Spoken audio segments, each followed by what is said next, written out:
অবহেলার চেয়ে একাকিত্ব অনেক সুন্দর। জীবনে মানুষের প্রয়োজন, আমরা সেটা অস্বীকার করতে পারি না, কিন্তু এমন কোনো সম্পর্ক নিজেকে জড়িয়ে রাখা উচিত নয় যেখানে আপনি গুরুত্বহীন, অবহেলিত। আপনার উপস্থিতি যদি কারো কাছে মূল্যহীন হয়, তাহলে নিজেকে প্রমাণ করার বারবার আগ্রহ দেখানো কোনো প্রয়োজন নাই। শুধু নিজেকেই ছোট করে তোলে। গুরুত্ব না পেলে সেখানে যত্ন বাড়াবেন না, কারণ ভালোবাসা কখনো একপাক্ষিক হতে পারে না।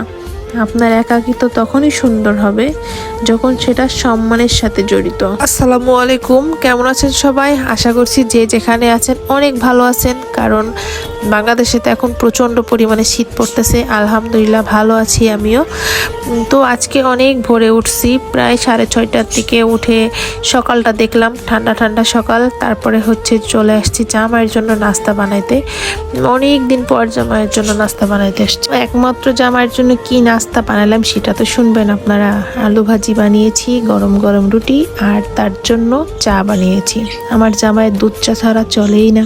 ফাইনালি তার জন্য চা রেডি করে তাকে চা দিয়ে দিলাম। এখন আমার খাবারের পালা, কারণ সকাল সকাল ভাবছি জামাইয়ের সাথে খেয়ে নিলে আমারও ভালোই লাগে।